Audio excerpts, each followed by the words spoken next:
আসসালামু আলাইকুম, কেমন আছো তোমরা সবাই? আজকে আমরা রসায়নের ক্লাস করব। তোমরা আমার বায়োলজি ক্লাস করেছো, রসায়নের ক্লাস কে কে করেছো একটু কমেন্ট করে জানাও তো। আমার রসায়নের ক্লাস কে কে করেছো আর ফ্রেন্ডরা সবাই জয়েন করে ফেলো, তোমাদের ফ্রেন্ডদেরকেও মেনশন দিয়ে দাও, তোমার টাইমলাইনে আমাদের লাইভটা শেয়ার করতে পারো। আমরা কিন্তু প্রতিদিন লাইভ ক্লাসে যারা লাইভগুলো শেয়ার করে তাদের মধ্য থেকে একজনকে টি শার্ট দিচ্ছি। প্রতিদিনই যারা লাইভটা শেয়ার করতেছে এবং ফ্রেন্ডদেরকে মেনশন দিচ্ছে সেখান থেকে আমরা একজনকে টি শার্ট দিচ্ছি। গতদিনও দিয়েছি আমি, আজকেও দিব। তোমাদের সবার ফর্ম দেওয়া হবে একটা, সেখান থেকে আমরা সেন্ড করে দিব পরে। সবাই দ্রুত জয়েন করো তো। কেমন আছে সবাই? আচ্ছা, আমাদের সাথে অনেকেই জয়েন করে ফেলছে। তোমাদের সিফাতুল আলভি ভাইয়া কিন্তু ক্লাস করে। তোমাদের সিফাতুল আলভি ভাইয়া ময়মনসিংহের টপার ছিল এবং সিফাতুল আলভি ভাই কিন্তু বোর্ডে নাম তুলতো, আমাদের প্ল্যাটিনাম বয় ছিল। এবার সিফাতুল আলভি ভাইয়ের হাত থেকে নেক্সট প্ল্যাটিনাম বয়কে আমি গিফট দেওয়াবো। তাই নেক্সট প্ল্যাটিনাম বয় কে হতে চাও সে ভালো করে পড়াশোনা করো। আচ্ছা, আমাদের সাথে সবাই জয়েন করে ফেলেছে। আমাদের ইয়াসমিন আক্তার বলেছে আপু করেছি অর্গানিক কেমিস্ট্রি ক্লাস। কিরকম লেগেছিল ইয়াসমিন তোমার আমার অর্গানিক কেমিস্ট্রি ক্লাসটা? সিনহা রয়েছে আমাদের সাথে নীরব রয়েছে ফরিদপুর থেকে, আমাদের সাথে ফয়সাল আছে। আমরা সবাই মিলে অনেক সুন্দর করে আজকে ক্লাসটা করব। সবাই দ্রুত ফ্রেন্ডদেরকে মেনশন দাও আর ক্লাসটা শেয়ার করো। আচ্ছা, আর সবাই বেশি রাত হয়ে গেছে, আমার আসতে কি দেরি হয়ে গেল? আজকে আমরা তোমার পরিবেশ রসায়নটা একটু উল্টা করে শুরু করব, মানে মাঝখান থেকে পড়ানো শুরু করব। আমাদের পরিবেশ রসায়ন চ্যাপ্টারটা মেডিকেল অ্যাডমিশন টেস্টের জন্য মাঝখানের টপিক থেকে শেষ পর্যন্ত খুব বেশি ইম্পর্টেন্ট। তাই আমরা বইটা খুলবো, আমাদের উপরে টপিকটা দেওয়া আছে আমাদের 1.12 থেকে বইটা খুললো সবাই। বইটা যখন খুলবা তখন 1.12 থেকে খোলো তো। আর সবাই নিজেদের টাইম লাইনে লাইভটা শেয়ার করো, আমরা সবাই মিলে ক্লাস করব। আজকের ক্লাসটা মোটামুটি বড় হতে যাচ্ছে, সবাই একটু ধৈর্য ধরে বসবা। সবাই খেয়ে দিয়ে আসছো না? আচ্ছা, আমিও প্রিপারেশন নিয়ে আসছি অনেক বেশি কথা বলার আজকে ক্লাসে, দেখি আমি কতটুকু কথা বলতে পারি।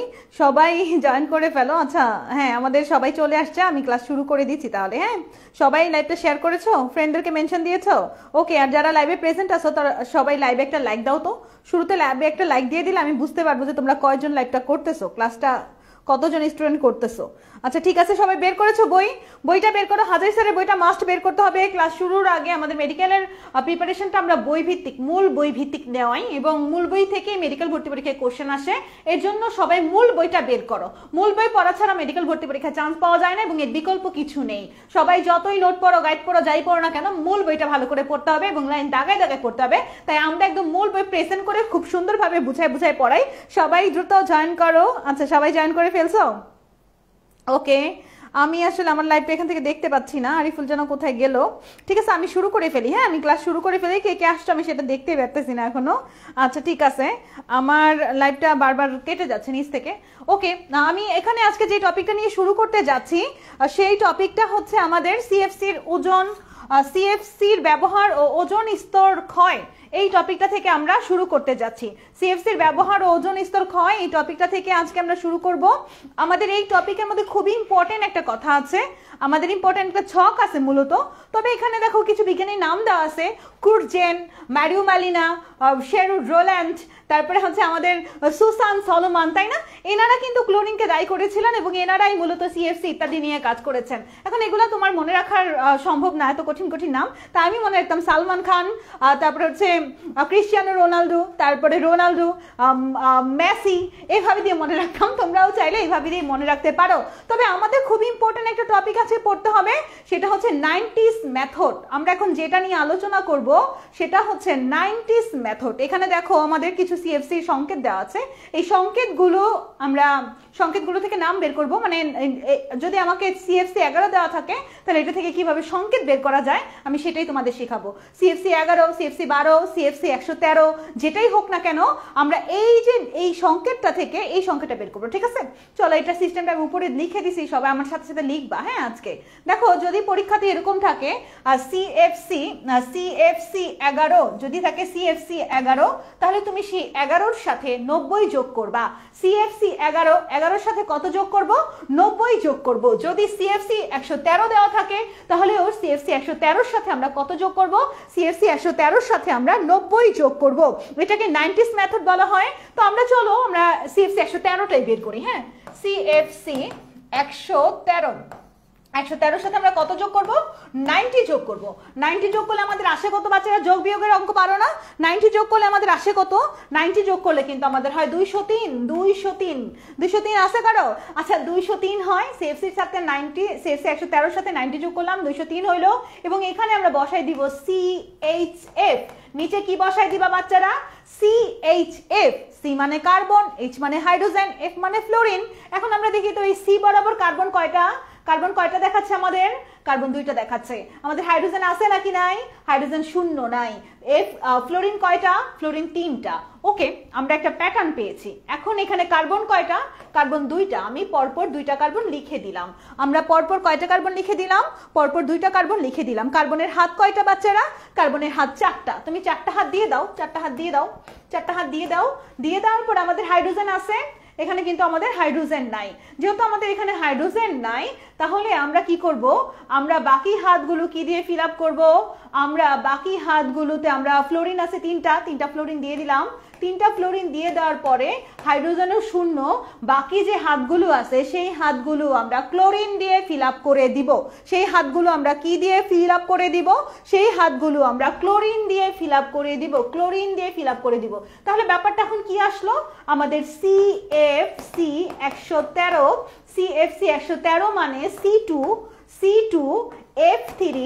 C2F3 এবং Cl3 তাই না অর্থাৎ আমাদের কার্বন আছে 2টা ফ্লোরিন আছে 3টা ক্লোরিন আছে 3টা কার্বন আছে 2টা ফ্লোরিন আছে কার্বন আছে 2টা ফ্লোরিন আছে 3টা ক্লোরিন আছে 3টা দেখো তো সংকেতের মধ্যে কিনা তাই আছে কিনা কার্বন আছে 2টা ফ্লোরিন আছে কার্বন আছে 2টা এই যে একটা কার্বন এই যে একটা কার্বন আছে 2টা ফ্লোরিন কয়টা ফ্লোরিন 3টা এখানে একটা এখানে 2টা 3টা ক্লোরিন কয়টা ক্লোরিনে হচ্ছে 3টা তাহলে আমরা একটা সংকেত বের করতে পারলাম চলো আমরা CFC 112 বের করি CFC 112 সাথে যদি 90 যোগ করো তাহলে কত হবে 112 সাথে 90 যোগ করলে কত হয় 112 সাথে 90 যোগ করলে হয় আমাদের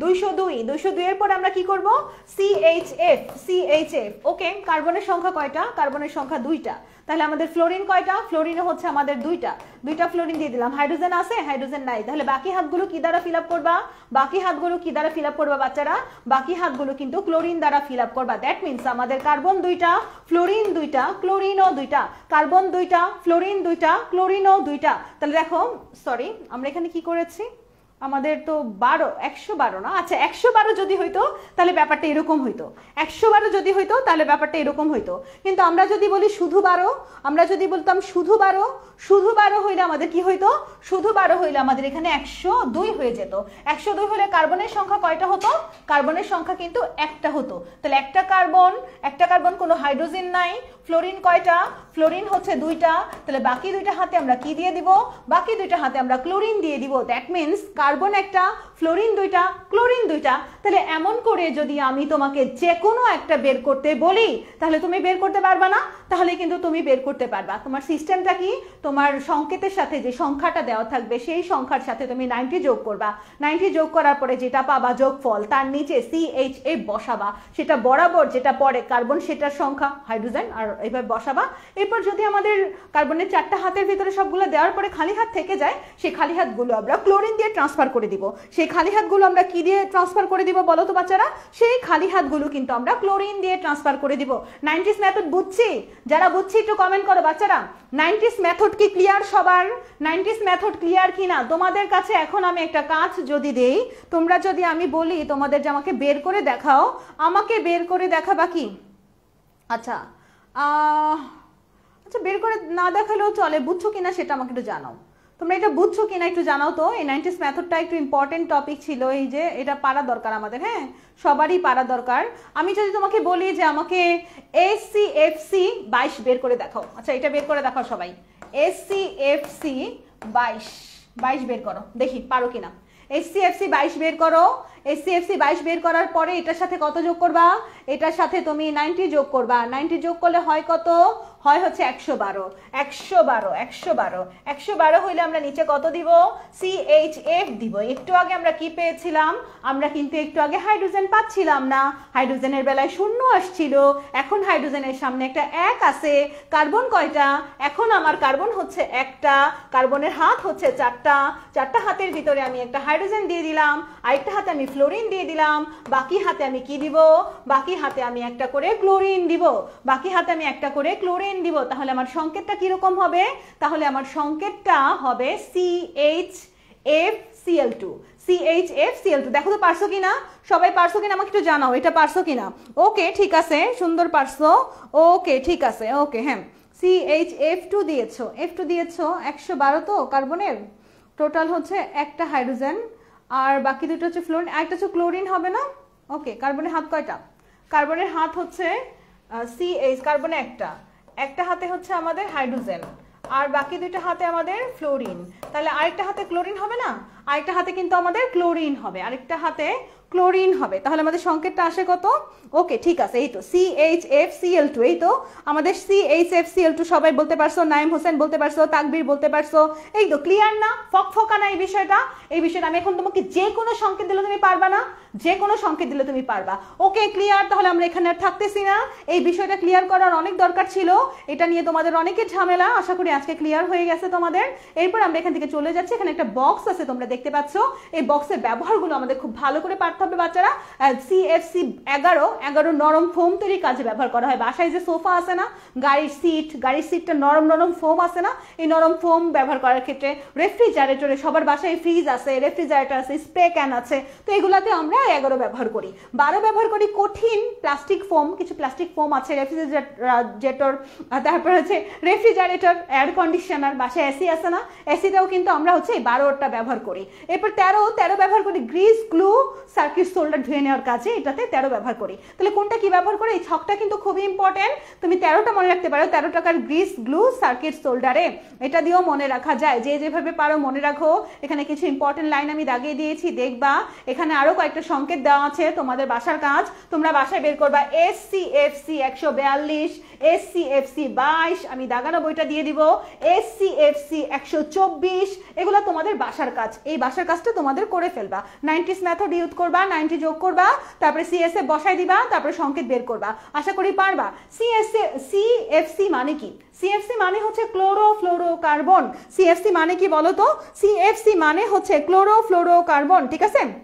এই ক্লোরোফ্লোরোকার্বন অত্যন্ত সুস্থিত, ক্লোরোফ্লোরোকার্বন গন্ধহীন, ক্লোরোফ্লোরোকার্বন অদাহ্য, ক্লোরোফ্লোরোকার্বন অবিষাক্ত, ক্লোরোফ্লোরোকার্বন অদ্রবণীয়।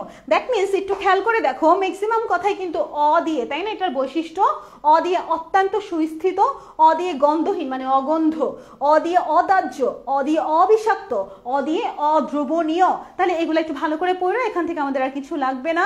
এরপর আমরা চলে যাবো অ্যাসিড বৃষ্টিতে।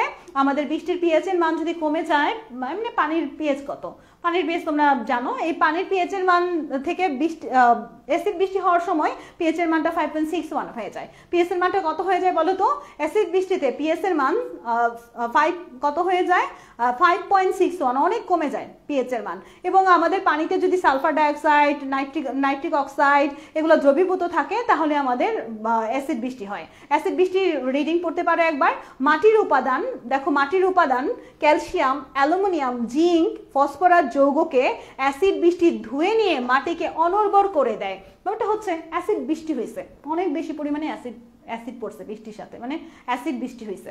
হওয়ার ফলে মাটিতে কি থাকে, মাটিতে থাকে ক্যালসিয়াম, অ্যালুমিনিয়াম, জিঙ্ক, ফসফরাস, এগুলোকে ধুয়ে ফেলে। এগুলোকে ধুয়ে নিয়ে গেলে সেই মাটিটা অনুর্বর হয়ে যাবে না, অনুর্বর হয়ে যাবে। এটা মনে রাখতে পারি কাজিনের আলাপ, ধরো আমরা মাঝে মাঝে কাজিনরা একসাথে বসে কি করি, আলাপ পারি না, কাজিনের আলাপ কি করে, অ্যাসিড বৃষ্টি ধুয়ে নিয়ে যায়। অ্যাসিড বৃষ্টি কাকে ধুয়ে নিয়ে যায়, অ্যাসিড বৃষ্টি কাজিনের আলাপ ধুয়ে নিয়ে যায়, অ্যাসিড বৃষ্টি কাজিনের আলাপ ধুয়ে নিয়ে যায়, অ্যাসিড বৃষ্টি ঠিক কাজিনের আলাপ ধুয়ে নিয়ে যায়। কাজিনের কা দিয়ে ক্যালসিয়াম, জি দিয়ে জিঙ্ক, আলাপের আল দিয়ে অ্যালুমিনিয়াম, প দিয়ে ফসফরাস, প দিয়ে পি, পি মানে ফসফরাস। কাজিনের আলাপ কি হয়ে যায়?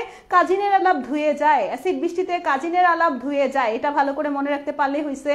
এফজিডি প্ল্যান্ট, ধরো কোনো কারখানার উপর দিয়ে sulphur dioxide, carbon dioxide gas বের হয়ে যাচ্ছে, সেখান থেকে অ্যাসিড বৃষ্টি তৈরি হচ্ছে। তাহলে আমরা সেটাকে যাতে অ্যাসিড বৃষ্টি তৈরি না হয়, এই জন্য ওই যেখান থেকে অ্যাসিড ধোঁয়াগুলো বের হয় সেই জায়গায় একটা প্ল্যান্ট তৈরি করতে পারি। ধরো এটা একটা ইট ভাটার মুখের এখানে ধোঁয়া বের হচ্ছে প্রচুর পরিমাণে, তো এখানে সালফার ডাইঅক্সাইড, কার্বন ডাইঅক্সাইড বের হয়ে যাচ্ছে। তখন আমরা কি করতে পারি? এখানে একটা প্ল্যান্ট স্থাপন করে দিতে পারি। প্ল্যান্টটার নাম হচ্ছে এফজিডি প্ল্যান্ট। এই এফজিডি প্ল্যান্ট কি করে দেখো, এখানে ক্যালসিয়াম কার্বনেট থাকে, সালফার ডাইঅক্সাইড ধোঁয়াটাকে ক্যালসিয়াম সালফেটে রূপান্তর করার মধ্য দিয়ে জিপসামে কনভার্ট করে ফেলে। জিপসাম কিন্তু অনেক দরকারি জিনিস, সেটা আমরা বিভিন্ন কাজে ইউজ করি। তাহলে আমরা কি তৈরি করতে পারি? এফজিডি প্ল্যান করতে পারি। এভাবে আমরা অ্যাসিড বৃষ্টি প্রতিরোধ করতে পারি। বাস এগুলো তোমরা রিডিং পড়বে, এখান থেকে আর তেমন কিছু নয়। দাগানো লাইনগুলো একবার তো আমরা দেখবো। অ্যাসিড বৃষ্টির ব্যাপারটা একটু ইম্পর্টেন্ট ছিল, এটা একটা রিডিং দিও তোমরা সবাই এখান থেকে। ওকে, এবার আমরা খুব ইম্পর্টেন্ট একটা টপিক নিয়ে আজকে আলোচনা করব, সেটা হচ্ছে আরহেনিয়াসের অ্যাসিড ক্ষারক তত্ত্ব। আরহেনিয়াসের মতবাদ হচ্ছে জলীয় মতবাদ। নর্মালি আমরা কি জানি, যারা পানিতে হাইড্রোজেন আয়ন দান করে তারা হচ্ছে অ্যাসিড। যারা পানিতে হাইড্রোজেন আয়ন দান করে তারা কি? তারা হচ্ছে অ্যাসিড। আর যারা হাইড্রোক্সাইড আয়ন দান করে তারা হচ্ছে ক্ষারক। এটাই হচ্ছে আরহেনিয়াসের মতবাদ। আরহেনিয়াসের মতবাদকে জলীয় মতবাদ বলে। আরহেনিয়াসের মতবাদকে কি বলে বলো তো? আরহেনিয়াসের মতবাদকে জলীয় মতবাদ বলে। আরহেনিয়াসের মতে hydrochloric acid, nitric acid, sulphuric acid, ethanoic acid, এরা সবাই হচ্ছে অ্যাসিড, কারণ এরা জলে হাইড্রোজেন আয়ন দান করতে পারে। আর যারা জলে হাইড্রোক্সাইড আয়ন দান করে তারা হচ্ছে ক্ষারক। এর ভিতরে আমরা sodium hydroxide, potassium hydroxide, calcium hydroxide, ammonium hydroxide এদেরকে দেখতে পাই। বাস এইটুকু দেখলে এখান থেকে আমরা কিছু দেখবো না। আমাদের অ্যাসিড ক্ষারক মিলে প্রশমন রিয়েকশন করে, প্রশমন রিয়েকশনের তাপটা ওখানে দাগ দিয়েছি, এটা একবার দেখতে পারো। এখান থেকে তেমন কিছু না। তবে একটা ইম্পর্টেন্ট কথা শোনো, আমাদের বিয়োজন ধ্রুবক আছে। অ্যাসিডের বিয়োজন ধ্রুবককে Ka বলা হয়, আর ক্ষারকের বিয়োজন ধ্রুবককে Kb বলা হয়। অ্যাসিডের বিয়োজন ধ্রুবককে কি বলে বাচ্চারা? অ্যাসিডের বিয়োজন ধ্রুবককে Ka বলা হয়। Ka এ দিয়ে হচ্ছে অ্যাসিড। এই K এর মান যত বেশি অ্যাসিডের তীব্রতা তত বেশি। K এর মান যত বেশি অ্যাসিডের তীব্রতা তত বেশি। দেখো K এর মানের সাথে অ্যাসিডের তীব্রতার সম্পর্ক কি রকম? K এর মানের সাথে অ্যাসিডের তীব্রতার সম্পর্ক হচ্ছে সমানুপাতিক। K এর মান যত বেশি অ্যাসিডের তীব্রতা তত বেশি। আমার সাথে সাথে একবার বলে ফেলো বাচ্চারা, K এর মান যত বেশি অ্যাসিডের তীব্রতাও তত বেশি। K এর মান কম অ্যাসিডের তীব্রতাও কম। এবার আসো Kb এর মানের সাথে ক্ষারকের তীব্রতার সম্পর্ক আছে। ক্ষারকের তীব্রতা B মানে কি বলতো? B মানে হচ্ছে বেস। B মানে বেস, অর্থাৎ Kb এর মান যত বেশি ক্ষারকের তীব্রতা তত বেশি। Kb এর মান যত বেশি ক্ষারকের তীব্রতা তত বেশি। K এর মান যত বেশি অ্যাসিডের তীব্রতা তত বেশি। বাস এইটুকু জানলে আমাদের এনাফ। এখান থেকে দাগানো বাকি লাইনগুলো একবার একটু পড়ো। কপার সালফেট, ফেরাস সালফেট এরাও তোমার হচ্ছে অম্লধর্মী, কিন্তু আরহেনিয়াস এদেরকে স্বীকার করতে চায় না। আরহেনিয়াস অনেকটা এরকম যে আমি যা বলছি তাই, আমি যা বলেছি তাই কারেক্ট, এর বাইরে কোনো কিছু কারেক্ট না। এই ব্যাপারটা হচ্ছে আরহেনিয়াস একটা খারাপ টাইপের, বুঝছো? আমরা অনেকে আসি না যে আমি এটা দিছি মানে এটাই কারেক্ট, আর দুনিয়াতে কিছু কারেক্ট না, ওরকম। আরহেনিয়াস তোমার হচ্ছে বলছে জলে যারা হাইড্রোজেন আয়ন দান করে, জলে যারা হাইড্রোক্সাইড আয়ন দান করে তারাই হচ্ছে অ্যাসিড আর ক্ষারক হইতে পারবে, এছাড়া আর কেউ হইতে পারবে না। কিন্তু আরো অনেকের যে অ্যাসিডিক ক্যারেক্টার থাকতে পারে, আরো অনেকে যে অ্যাসিড হইতে পারে, এটা আরহেনিয়াস বিশ্বাস করতে চায় না। এটা আরহেনিয়াসের মূলত সীমাবদ্ধতাই, যেখানে দাগগুলো দেওয়া আছে এটা একবার রিডিং পড়বা। এরপরে দেখো, অম্ল হলো এমন একটা যৌগ যা অন্য পদার্থকে প্রোটন দান করতে পারে। এবার আরেকজন বিজ্ঞানী চলে আসছে, আসলে ট্যালেন্ট তো অনেক আছে। আমরা ভাবি যে আমি বুঝি একাই ট্যালেন্ট, আর বুঝি তুমি এতে কেউ ট্যালেন্ট না, এরকম না ব্যাপারটা। আরহেনিয়াস একটা মতবাদ দিয়েছে। এরপরে ব্রোনস্টেড লাউরি নামক একজন বিজ্ঞানী, উনি বলল যে যারা অন্য কাউকে প্রোটন দান করতে পারে তারা হচ্ছে অ্যাসিড। যারা অন্য পদার্থকে প্রোটন দান করতে পারে তারা হচ্ছে অ্যাসিড, আর যারা প্রোটন গ্রহণ করতে পারে তারা হচ্ছে ক্ষারক। তাহলে প্রোটন দান করা, প্রোটন গ্রহণ করা মানে প্রোটন আদান প্রদানের ব্যাপার সেপার এখানে। তাহলে এটা প্রোটনীয় মতবাদ, তাই না? ব্রোনস্টেড লাউরির মতবাদ তাহলে কিসের মতবাদ? প্রোটনীয় মতবাদ। ব্রোনস্টেড লাউরি দিয়েছে কিসের থিওরি বলো তো বাচ্চারা? বাপের থিওরি, মনে রাখবা বোনেস্টেড লাউরি দিছে বাপের থিওরি। বোনেস্টেড লাউরি দিয়েছে কি বাপের থিওরি, ব দিয়ে হচ্ছে বোনেস্টেড লাউরি, প দিয়ে হচ্ছে প্রোটনীয় মতবাদ। তাহলে বোনেস্টেড লাউরি দিয়েছে বাপের থিওরি। বোনেস্টেড লাউরি কি দিয়েছে বাচ্চারা? বোনেস্টেড লাউরি দিয়েছে বাপের থিওরি, অর্থাৎ যারা প্রোটন দান করতে পারে তারা অ্যাসিড, যারা প্রোটন গ্রহণ করতে পারে তারা ক্ষারক। দ্যাট মিনস এখানে কথাবার্তা চলবে কি নিয়ে? প্রোটন নিয়ে। প্রোটন দিলেই অ্যাসিড, প্রোটন গ্রহণ করলেই ক্ষারক। এখানে একটু খেয়াল করে দেখো, অ্যামোনিয়া হচ্ছে NH4, তাই না? এরা কি দান করতে কি করবে? যেহেতু ক্ষারক তাহলে প্রোটন গ্রহণ করবে। গ্রহণটা করবে কার কাছ থেকে? অ্যাসিডের কাছ থেকে। তাহলে আমরা হাইড্রোক্লোরাইড অ্যাসিড কি করলো? এখানে একটা প্রোটন দান করলো। তাহলে এই হাইড্রোজেনটা এখানে চলে যেয়ে কি হইলো? অ্যামোনিয়াম হইলো। দেখো অ্যামোনিয়া থেকে অ্যামোনিয়াম হলো, সে কি গ্রহণ করেছে? প্রোটন গ্রহণ করেছে। দ্যাট মিনস অ্যামোনিয়া কিন্তু এখানে একটা ক্ষারক, আর অম্লকে যে প্রোটন দান করলো হাইড্রোক্লোরিক অ্যাসিড। এরকম করে বাকিটাও তুমি দেখতে পারো, এগুলা সহজ আছে, এগুলা বুঝতে কঠিন লাগে না, সহজ ব্যাপার। বোনেস্টেড লাউরির নিচে কি বলছে? বোনেস্টেড লাউরির ক্ষারক আর্হেনিয়াসের ক্ষারক নয়। বোনেস্টেড লাউরি বলেছে যারা প্রোটন গ্রহণ করতে পারে তারা ক্ষারক, আর আর্হেনিয়াস বলেছে যারা জলীয় দ্রবণে OH দান করতে পারে তারা ক্ষারক। তো লাগছে দুজনের মধ্যে ঝগড়া। বোনেস্টেড লাউরি বলে যে যারা প্রোটন গ্রহণ করতে পারে তাদের মধ্যে যদি OH নাও থাকে তাইলেও তারা ক্ষারক হইতে পারে, আর আর্হেনিয়াস বলছে না, যাদের OH নাই তারা কেউ ক্ষারক হতে পারে না। এর জন্য ব্যাপারটা এরকম যে সব বোনেস্টেড লাউরির ক্ষারক আর্হেনিয়াসের মতে ক্ষারক নয়। সব বোনেস্টেড লাউরির ক্ষারক কিনা বলো তো? সব বোনেস্টেড লাউরির ক্ষারক আর্হেনিয়াসের মতে ক্ষারক নয়। ওকে, এখান থেকে আর কিছু আমরা পড়বো না, এগুলো দেখেছি। বোনেস্টেড লাউরি পড়েছি, তোমার হচ্ছে আর্হেনিয়াসও পড়েছে। এখন আমাদের একটাই বাকি, সেটা হচ্ছে লুইসের মতবাদ। এখানে আমাদের পানিকে উভয়ধর্মী যৌগ বলা হয়েছে। পানি একটা অ্যামফিটেরিক যৌগ, এটা অ্যাসিড ক্ষারক দুইটা হিসেবেই কাজ করে, মানে তাল মিলে আর কি। যখন অ্যাসিডের সাথে যুক্ত হয় তখন ক্ষারক, যখন ক্ষারকের সাথে যুক্ত হয় তখন অ্যাসিড, এগুলো আমরা জানি। এখান থেকে এবার আমরা আরেকটা ব্যাপার শিখবো, সেটা হচ্ছে অনুবন্ধী অম্ল, অনুবন্ধী ক্ষারক। আচ্ছা এখানে একটু আসো, দেখো HCl কি? একটা অ্যাসিড। এটা যখন হাইড্রোজেন আয়ন দান করে কি হয়? Cl- হয়, তাই না? ওকে। অ্যামোনিয়া কি? একটা ক্ষারক। সে যখন হাইড্রোজেন আয়ন গ্রহণ করে তখন কি হয়? অ্যামোনিয়াম হয়। খেয়াল করে দেখো, হাইড্রোক্লোরিক অ্যাসিড থেকে যখন হাইড্রোজেন আয়ন সরে যায় তখন ক্লোরাইড আয়ন তৈরি হয়। ক্লোরাইড আয়ন একটা নেগেটিভ আয়ন তৈরি হয়েছে, তাই না? এটা এখন অনুবন্ধী ক্ষারক হিসেবে কাজ করতে পারে। এই ক্লোরাইড আয়নটা আবার পুনরায় হাইড্রোজেন আয়ন গ্রহণ করে হাইড্রোক্লোরাইডে রূপান্তর হতে পারে। এজন্য এই ক্লোরাইড আয়নকে আমরা অনুবন্ধী ক্ষারক বলতে পারি। অম্ল থেকে তৈরি হয়েছে বলে এদেরকে অনুবন্ধী ক্ষারক বলা হয়। আবার দেখো, এটা হচ্ছে ক্ষারক ছিল, কিন্তু সে কি গ্রহণ করছে? একটা হাইড্রোজেন আয়ন গ্রহণ করছে। হাইড্রোজেন আয়ন গ্রহণ করার পরে কি হয়েছে? অ্যামোনিয়াম হয়েছে। অ্যামোনিয়ামটা কিন্তু একটা হাইড্রোজেন আয়ন গ্রহণ করলো। এখন কি সে চাইলেই একটা হাইড্রোজেন আয়ন দান করতে পারে না? হাইড্রোজেন আয়ন দান করে সে কি তার আগের অবস্থানে ফেরত যেতে পারে না? ফেরত যেতে পারে। দ্যাট মিনস এই অ্যামোনিয়ামটা এখন কিসের মতো কাজ করতেছে? অ্যাসিডের মতো কাজ করতেছে না? তাহলে এটাকে আমরা বলতে পারি অনুবন্ধী অ্যাসিড। তৈরি হয়েছে কি থেকে? ক্ষারক থেকে। দ্যাট মিনস অ্যাসিড থেকে অনুবন্ধী ক্ষারক তৈরি হতে পারে, আবার ক্ষারক থেকে অনুবন্ধী অ্যাসিড তৈরি হতে পারে। এই ব্যাপারটাই বলেছে এখানে। একবার একটু পড়ো, অনুবন্ধী অম্লের চেয়ে অনুবন্ধী ক্ষারকে একটি হাইড্রোজেন কম থাকে। এই দেখছো ক্লোরাইডে একটা হাইড্রোজেন কম আছে, আর ঋণাত্মক চার্জ বেশি থাকে। দেখো একটা ঋণাত্মক চার্জ আছে, আর হচ্ছে ধনাত্মক চার্জ কম থাকে।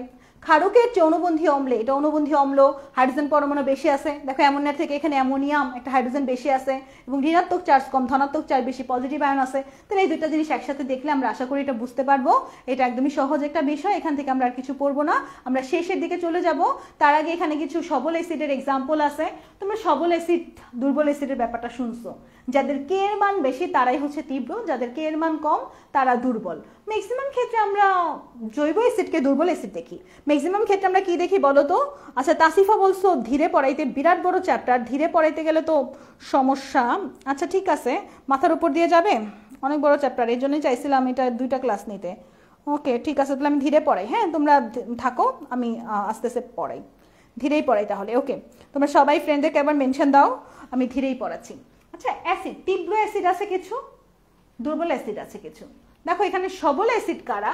সবল অ্যাসিড আমাদের HXO4 হতে পারে, HX হতে পারে। X মানে কি? X মানে প্রাক্তন না কিন্তু বাচ্চারা। X মানে কি? X মানে হচ্ছে আমাদের গ্রুপ 17 মৌল।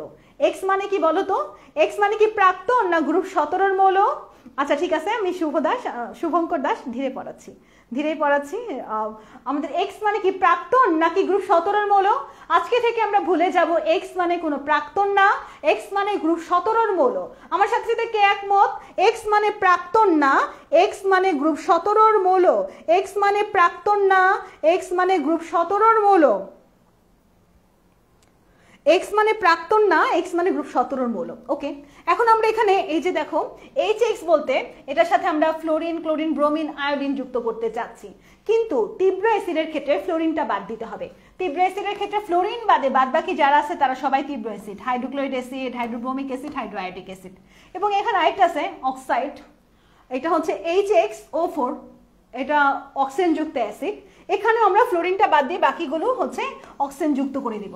তার মানে আমাদের এখানে যে কয়েকটা অ্যাসিড দেখলাম আমরা HXO4, HX, এর ভিতরে ফ্লোরিনটা বাদে বাকিগুলো আমরা নিচ্ছি এবং সাথে সালফিউরিক অ্যাসিড, নাইট্রিক অ্যাসিড এটা যোগ করে দাও। তাহলে এখানে যে কয়েকটা অ্যাসিড দেখতে পাচ্ছ এরাই হচ্ছে তীব্র অ্যাসিড। এরাই কি অ্যাসিড বলো তো? এরাই তীব্র অ্যাসিড। এরা বাদে যা আছে তা দুর্বল অ্যাসিড। এরা বাদে যা আছে তা কি? তা হচ্ছে দুর্বল অ্যাসিড, যেমন ইথানোয়িক অ্যাসিড, মিথানোয়িক অ্যাসিড। জৈব অ্যাসিডটাই দুর্বল অ্যাসিড হয়। তাহলে আজকে থেকে আমরা অ্যাসিড চিনতে পারবো।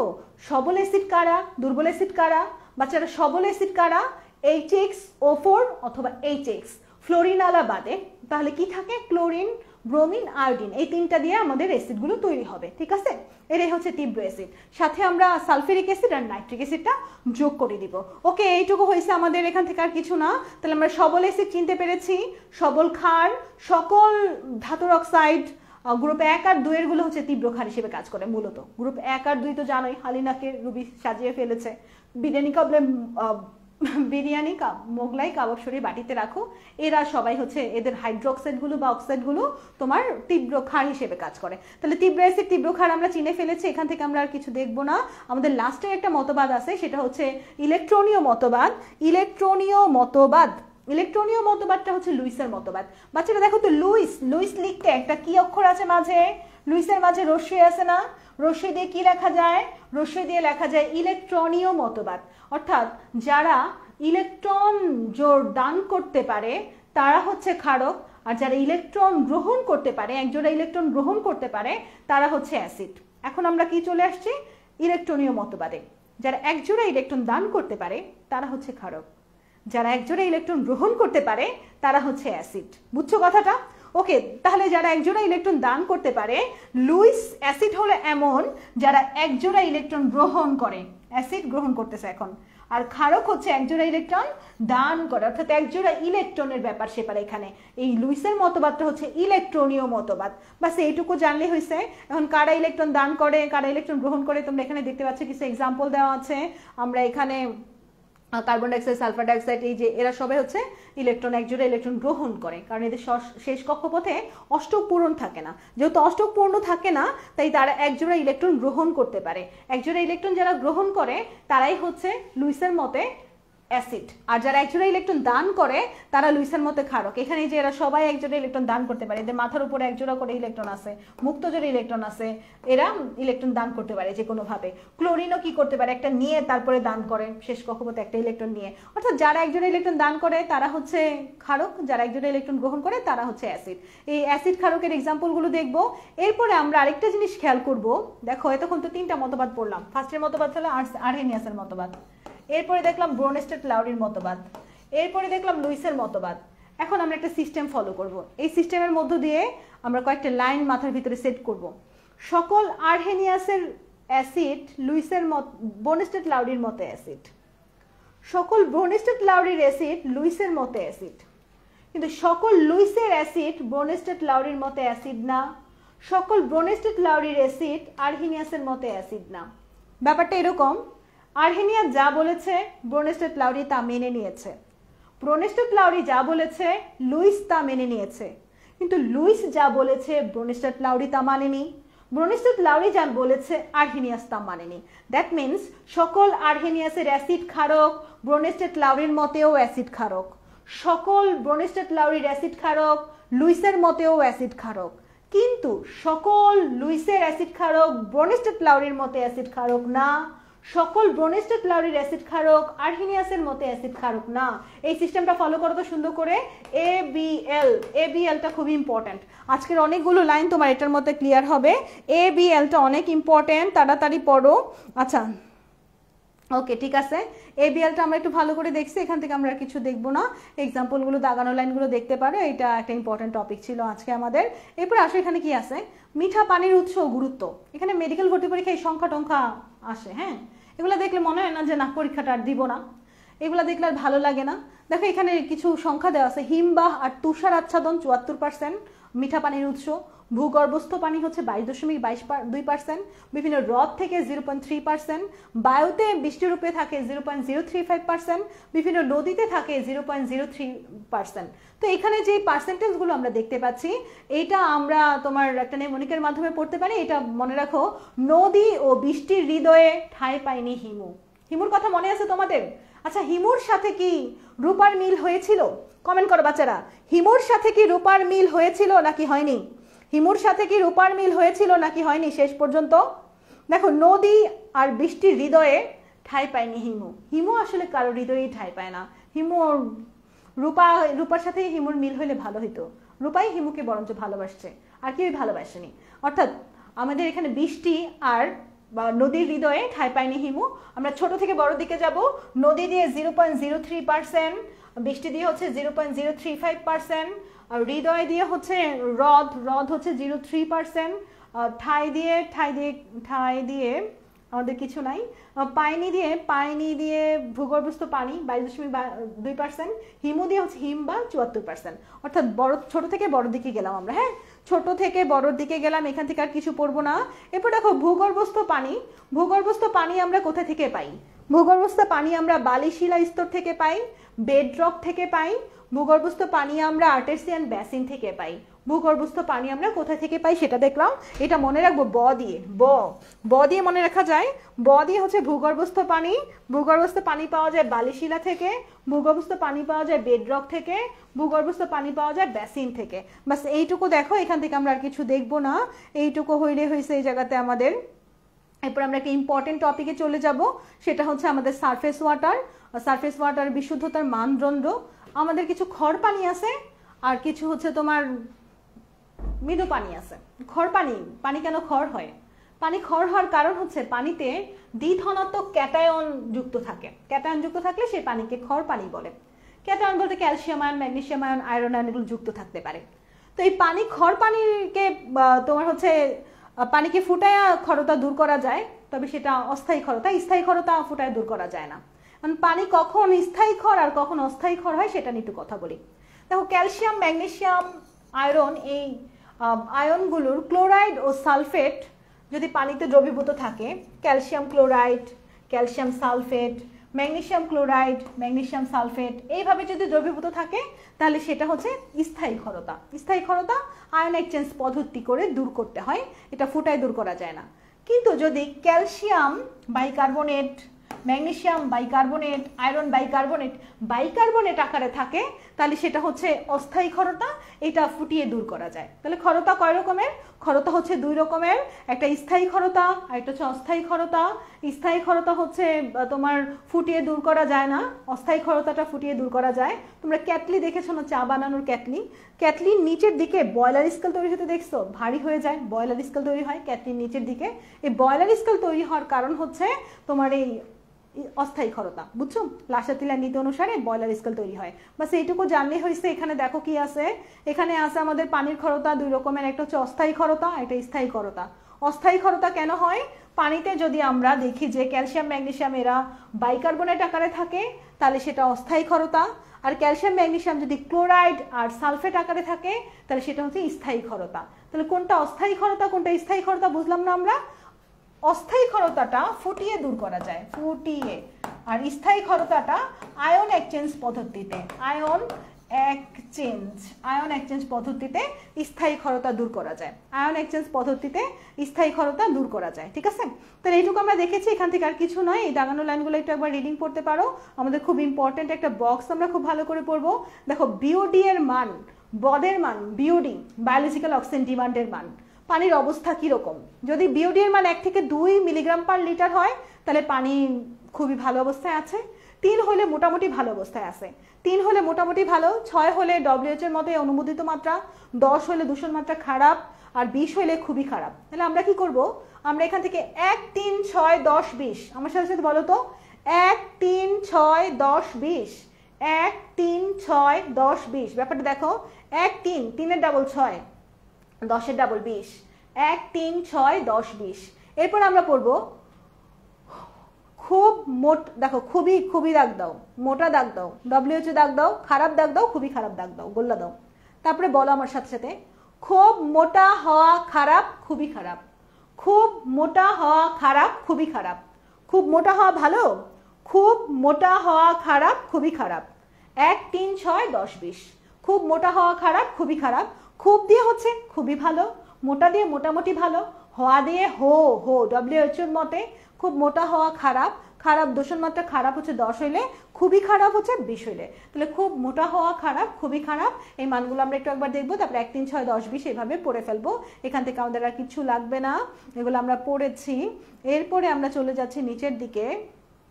আমাদের বিওডি এর মান বায়োলজিক্যাল অক্সিজেন ডিমান্ড, সিওডি এর মান কেমিক্যাল অক্সিজেন ডিমান্ড, আমি এভাবে পড়তাম কদের মান বদের মানের চেয়ে বেশি, সিওডি এর মান বিওডি এর মানের চাইতে বেশি হয়, কদের মান বদের মানের চাইতে বেশি, এটা বললে ইজি হতে পারে। এবার একটা ছক আছে, এই ছকটা অনেক ইম্পর্টেন্ট, চলো ছকটা একটু আমরা একটু দেখি। ছকে অনেকগুলো মান আছে, ঘুরায় পেঁচায় দেওয়া আছে, হ্যাঁ, মানগুলোকে আমি আমার মতো করে সাজাই। চলো মানগুলোকে ছোট থেকে বড়র দিকে সাজাও। ছোট মানটা কত, 5 দিলা। তারপরে মানটা কত, বিওডি এর মান কত, বিওডি এর মান হচ্ছে 6, পিএইচ এর মান কত, পিএইচ এর মান হচ্ছে 6.5 পিএইচ এর মান, সিওডি এর মান কত, সিওডি এর মান হচ্ছে 10, ওকে। তারপরে ক্যালসিয়ামের মান 100, ম্যাগনেসিয়ামের মান 150, sodium chloride 500, TDS total ডিজল solid এটাও 500 দুইটা, ওকে। তাহলে এগুলো একটু আমরা বসাই এইভাবে, 5, 6, 6.5, 10, 100, 150, 500, 5, 6, 6.5, 10, 100, 150, 500, 5, 6, 6.5, 10, 100, 150, 500। এরপরে আমরা এখন এই যে ডিও বিওডি পাশাপাশি লিখো, এটা মনে রাখার জন্য একটা নেমোনিকের হেল্প নিতে পারি আমরা। নেমোনিকটা একবার দেখো, নেমোনিকটা হচ্ছে এখানে লিখে দিছি আমি, ডিবি পুলিশ কাদের কাল মাগনা ট্যুরে গেল, ডিবি পুলিশ কাদের কাল মাগনা ট্যুরে গেল। দেখো ডিবি পুলিশ সে মাগনা ট্যুরে যেতে পারে, ডিবি পুলিশ কাদের, ডিবি ডি দিয়ে হচ্ছে ডিও, বি দিয়ে বিওডি, পুলিশ দিয়ে পিএইচ, কাদের দিয়ে সিওডি কদের মান, কাল দিয়ে ক্যালসিয়াম, মাগনা দিয়ে ম্যাগনেসিয়াম, না দিয়ে সোডিয়াম, আর ট্যুরে টিডিএস, ঠিক আছে। তাহলে আমরা দেখবো যে ডি দিয়ে 5, বি দিয়ে হচ্ছে বিওডি 6, পুলিশ পিএইচ 6.5, কাদের 10, সিওডি 10, কাল হচ্ছে ক্যালসিয়ামে 100, মাগ দিয়ে ম্যাগনেসিয়াম 150, না দিয়ে সোডিয়াম 500, আর ট্যুরে দিয়ে টিডিএসও 500, মনে রাখা যায়। তাহলে আমরা মনে রাখবো 5, 6, 6.5, 10, 100, 150, 500। তারপর ডিবি পুলিশ কাদের কাল মাগনা ট্যুরে গেল, এটা দিয়ে সিরিয়ালি মনে রাখা যায়। তাহলে তুমি এই ছকটা ভালো করে পড়ে ফেলো, এটা অনেক ইম্পর্টেন্ট একটা ছক, মেডিকেল ভর্তি পরীক্ষা এখান থেকে প্রশ্ন আসে। এখান থেকে আমরা আর কিছু দেখবো না, আমরা পরে নিচের দিকে চলে যাচ্ছি, আমাদের এই জায়গায় থাকবো না আমরা। এখানে দাগানো লাইনগুলো তুমি একবার একটু রিডিং পড়তে পারো। এই জায়গাতে আমাদের এবার আসো আর্সেনিকের অনেকগুলো তোমার হচ্ছে খনিজ আছে, একটা হচ্ছে নিকেল গ্ল্যান্স, ওরপিমেন্ট, রিয়াগুলার, কোবাল্টাইট, এগুলো আর্সেনোপাইরেটটা অনেক ইম্পর্টেন্ট, সংকেতগুলো একটু ভালো করে দেখবা। আর্সেনিক হচ্ছে অপধাতু, এটা প্রাকৃতিক বিষের রাজা, আর্সেনিক অপধাতু এবং এটা প্রাকৃতিক বিষের রাজা। এবারে দেখো মিথাইলেশন প্রক্রিয়াতে আমরা 5 থেকে 3 অবস্থায় নিতে পারি আর্সেনিককে। আর্সেনিক 5 জারণ অবস্থা থেকে 3 জারণ অবস্থায় কিভাবে যায়, মিথাইলেশন পদ্ধতিতে যায়। এখানে একটা বিটঘুটে একটা লাইন দেখতে পাচ্ছ, আর্সাইন গ্যাস, গেটার দেন লাইনগুলো মনে রাখা কষ্ট, তাই না? গেটার দেন লাইনগুলো মনে রাখা হচ্ছে কষ্ট। Arsenite, arsenoxide, arsenate, arsenic. এখন আমরা কি করব, এটা আর্সেনাইট, আর্সাইন গ্যাস, আর্সাইনটা নাও, আর্সেনাইট, নাইট থেকে নাইট কথাটা নাও, আর্সেনঅক্সাইড, অক্সাইড থেকে অক্সাইড কথাটা নাও, আর্সেনেট, নেট থেকে নেট কথাটা নাও, আর শেষে হচ্ছে আর্সেনিক। ধরো তুমি কাউকে পছন্দ করো, তুমি একজনকে পছন্দ করার পরে তার সাথে তোমার অনেকদিন যাবত কথা হয়, হঠাৎ একদিন ঝগড়া লাগছে, মেসেঞ্জারে কথা বলো, তো ঝগড়া লাগার পরে সে মোবাইল মেসেঞ্জার অফ করে, নেট অফ করে চলে গেছে, ঝগড়াঝাটি লাগছে, ভালো লাগতেছে না, তখন তুমি তার ফোনে একটা মেসেজ দিবা। ফোনে কি মেসেজ দিবা? ধরো তুমি যাকে ভালোবাসো তার নাম হচ্ছে আকাশ, তার এইভাবে বলবা মেসেজ দিয়ে, আসো না আকাশ নেটে আসো, আসো না আকাশ নেটে আসো। আচ্ছা, আকাশকে তুমি নেটে আসতে বলবা, আসো না আকাশ নেটে আসো। দেখো, আসো না আকাশ নেটে আসো, আসো না দিয়ে, আসো দিয়ে হচ্ছে আর্সেন, আসো না দিয়ে হচ্ছে নাইট, আর্সেনাইট, আসো না আকাশ, আকাশ দিয়ে অক্সাইড, আকাশ নেটে আসো, নেটে দিয়ে হচ্ছে নেট, আর্সেনেট, আসো না আকাশ নেটে আসো, আর আসো দিয়ে হচ্ছে শেষে আর্সেনিক। তাহলে আমরা এইভাবে পড়তে পারি যে আর্সাইন, আর্সাইন নাইটে, অক্সাইড নেটে, শেষে হচ্ছে আর্সেনিক। অথবা আসো না আকাশ নেটে আসো, আসো না আকাশ নেটে আসো। আচ্ছা ঠিক আছে, আসো না আকাশ নেটে আসো, আসো না দিয়ে হচ্ছে আর্সাইন গ্যাস, আসো না, না দিয়ে হচ্ছে নাইট, আর্সেনাইট, আকাশ, আকাশ দিয়ে আর্সেন অক্সাইড, আকাশ দিয়ে অক্সাইড, নেটে দিয়ে আর্সেনেট, আর আসো দিয়ে শেষে আর্সেনিক। ঠিক আছে, তাহলে আসো না আকাশ নেটে আসো, আসো না আকাশ নেটে আসো। ওকে, ঠিক আছে, আকাশ বলতে আমার কেউ নাই, এমনিই বললাম, আসো না আকাশ নেটে আসো। ঠিক আছে, ওকে, এবার আসো আমাদের WHO এর মতে আর্সেনিকের নিরাপদ মাত্রা 0.01 মিলিগ্রাম পার লিটার, আর মানব শরীরে সর্বোচ্চ গ্রহণযোগ্য মাত্রা থ্রেশহোল্ড ভ্যালু, সর্বোচ্চ সহনশীল মাত্রা TLV অর্থাৎ threshold level value, threshold limiting value, threshold limiting value হচ্ছে 0.05 মিলিগ্রাম পার লিটার। এটা কিন্তু মেডিকেল ভর্তি পরীক্ষার কোশ্চেন, এই দুটো থেকে একটা আসতে পারে, এই দুটো মানটা ভালো করে পড়ে ফেলবো আমরা এখান থেকে, আর কিছু না। ওকে, ঠিক আছে, দাগানো লাইনগুলো একবার দেখো। এবং আর্সেনিকের ভয়াবহতা আমরা দেখতে পেয়েছি, ব্ল্যাক ফুড ডিজিজ হয়ে যায়, স্কিন ফেটে যায়, ক্যারাটিনাইজেশন হতে পারে, আর্সেনিকের ভয়াবহতা অনেক বেশি। ঠিক আছে, তাহলে এখান থেকে আমরা কিছু দেখতে পেলাম না, দেখো হাত পা কিরকম হয়ে গেছে, ক্যারাটিনাইজেশন হয়ে গেছে, তাই না?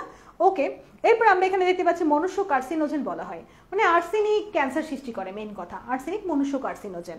এবং আমরা এখানে দেখতে পাচ্ছি আর্সেনিক কোথায় কোথায় ক্যান্সার সৃষ্টি করে, আর্সেনিক ক্যান্সার সৃষ্টি করে কোথায় কোথায়, আর্সেনিক ক্যান্সার সৃষ্টি করে ফুসফুসে, আর্সেনিক ক্যান্সার সৃষ্টি করতে পারে লিভারে, আর্সেনিক ক্যান্সার সৃষ্টি করতে পারে কিডনিতে, আর্সেনিক মূত্রথলি, দ্যাট মিনস ইউরিনারি ব্লাডারেও ক্যান্সার সৃষ্টি করতে পারে।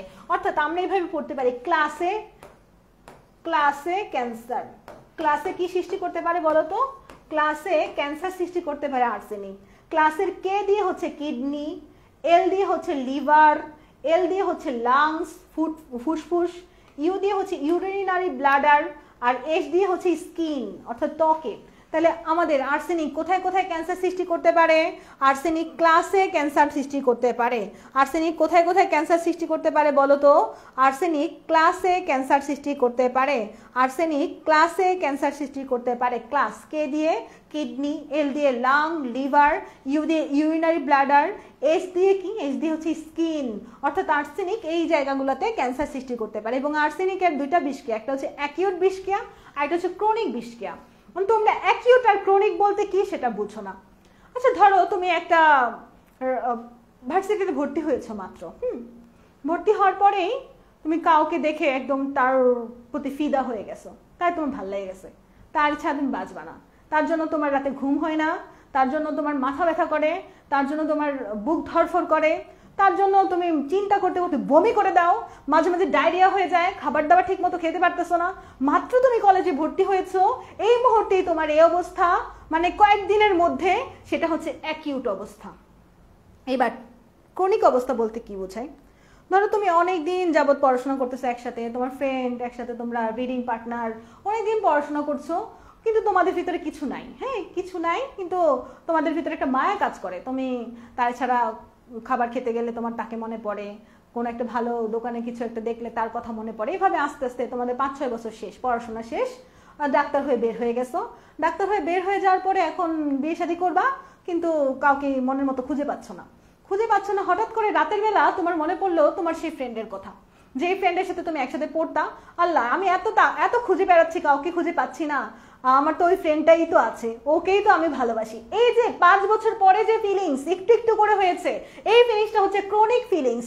তাহলে আমরা অ্যাকিউট ফিলিংস আর ক্রনিক ফিলিংস বুঝেছি। অ্যাকিউট বলতে কি বোঝায়? আমরা দেখেই ক্রাশ খেয়েছি, তারে ছাড়া বাঁচবো না, 1-2 দিনের ভিতরে তার জন্য আমার মাথা ব্যথা, বমি, ডায়রিয়া সবকিছু শুরু হয়ে গেছে, এটা হচ্ছে আমার অ্যাকিউট অবস্থা। আর আস্তে আস্তে ধীরে ধীরে আমি তাকে ভালোবাসি, এটা বুঝতে পারছি অনেক সময় নিয়ে, সেটা হচ্ছে ক্রনিক অবস্থা। তোমরা কোন অবস্থায় আছো বাচ্চারা? অ্যাকিউট আর ক্রনিক কি বুঝছো? অ্যাকিউট আর ক্রনিক কি বুঝছো কিনা একটু বলো তো। অ্যাকিউট অবস্থা মানে কি আর ক্রনিক অবস্থা মানে কি বুঝছি না আমরা। অ্যাকিউট মানে অল্প কিছু দিনের ভিতরে অ্যাটাক হয়ে যাওয়া, আর ক্রনিক ব্যাপারটা হচ্ছে ধীরে ধীরে ধীরে ধীরে ধীরে। এই ধীরে ধীরে ব্যাপারটা হচ্ছে ক্রনিক, এটা অনেক লং টাইম।